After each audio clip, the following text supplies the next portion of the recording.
Hello, hello, hello. Good afternoon, and welcome to Blessing Inspire Live.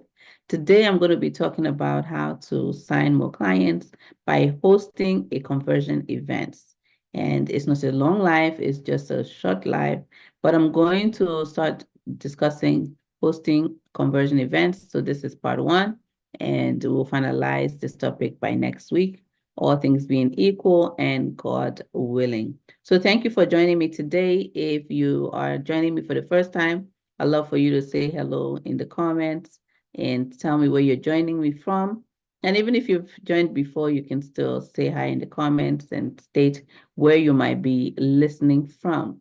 As I said, today I'm talking about assigning more clients as a service provider, as a consultant, as a coach by hosting conversion events. And maybe if you've never had an event before, you never heard that terminology, maybe wondering what's a conversion event. A conversion event is really an event that you host to be able to give people an opportunity to sign on to be your clients. So I'm going to just kind of share the intro, share the basics, and then in the next part, we'll go into more details of how to really have a successful one. Okay, so why conversion event? Why even have a conversion event? As I said, the purpose is to give people an opportunity to sign on to work with you as your client, but it's really giving people a chance to experience you.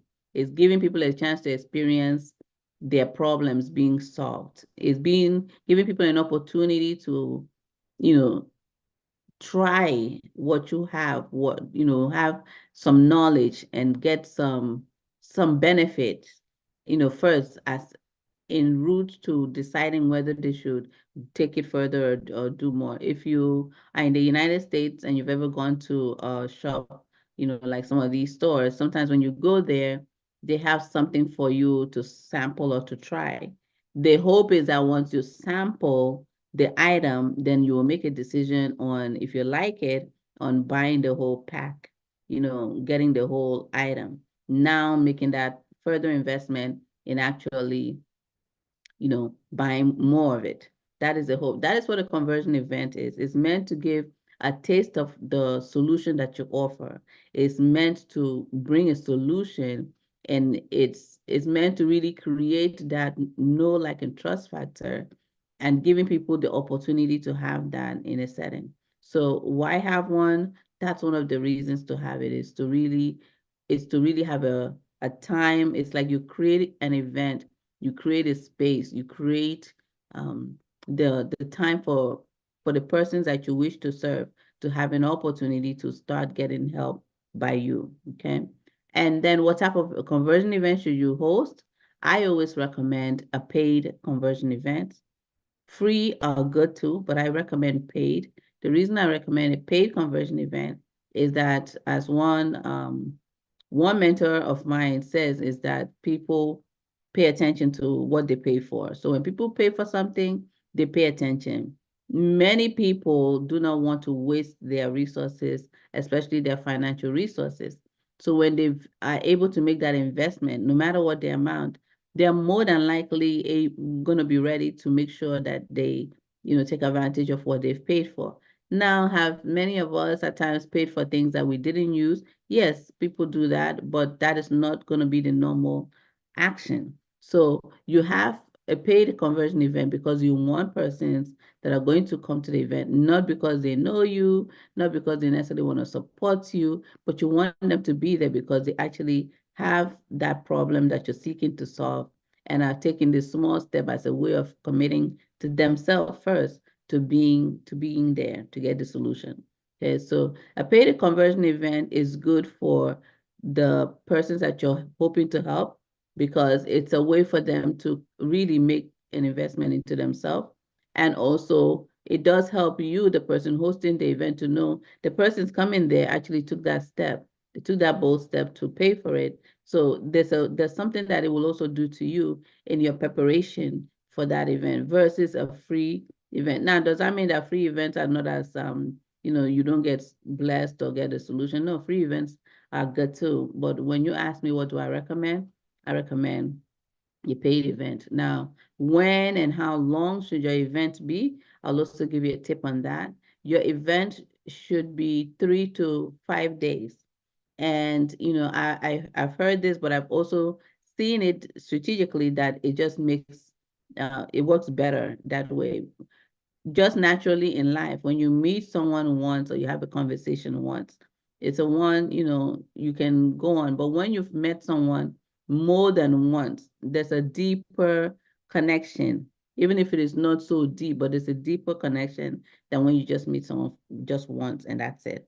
So while standalone events are great and good as well, when you're doing a conversion event, you want to create several opportunities for the persons coming to have with you for you to help them.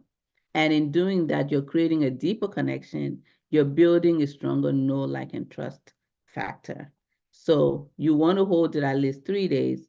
There's something when someone comes to an event one time and then they come back again. In my church, it used to be first time persons are recognized and celebrated.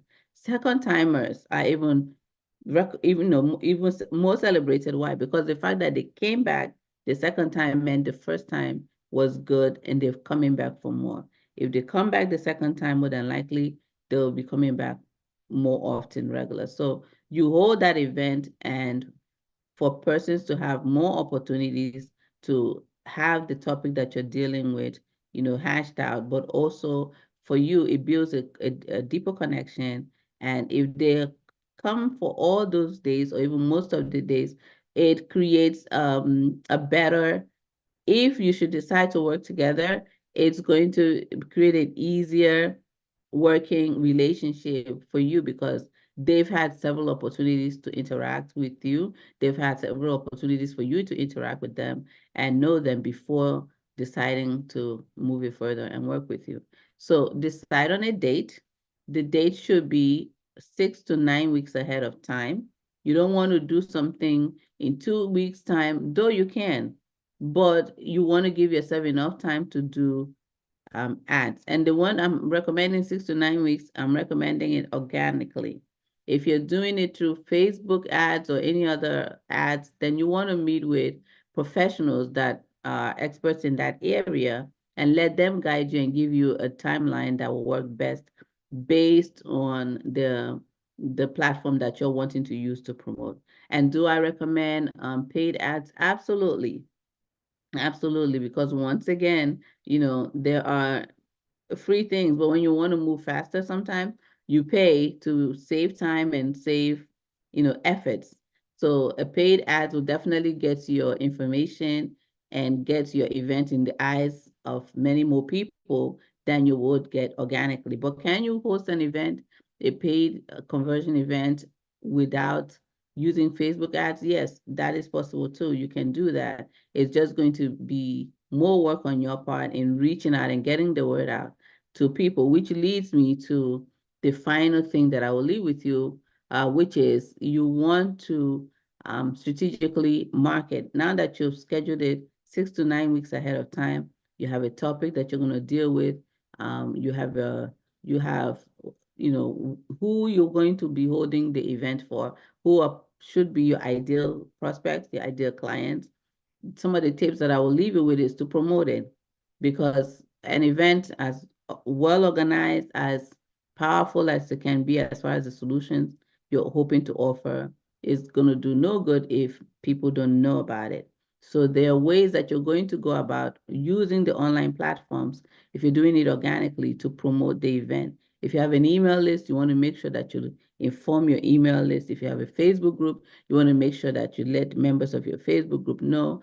You would even have a time that you will reach out to people directly on DMs and invite them to come to the event.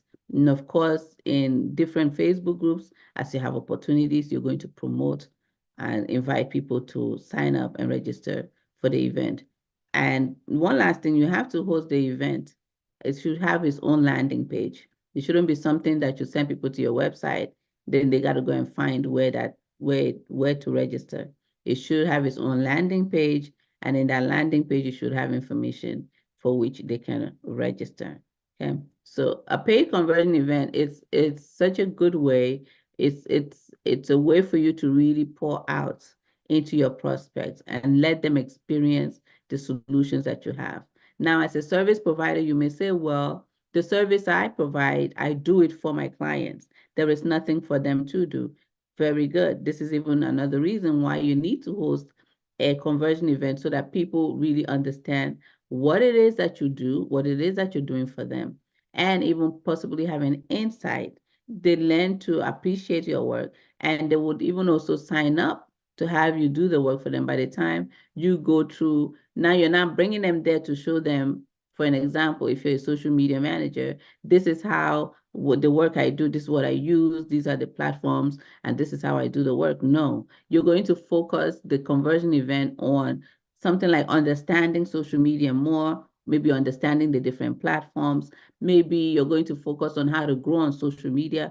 So if persons come that want to grow on social media, and let's say your ideal clients are entrepreneurs and they want to grow on social media, the reason why that would be great is because many of them probably are going to want to just pay someone to help them do that.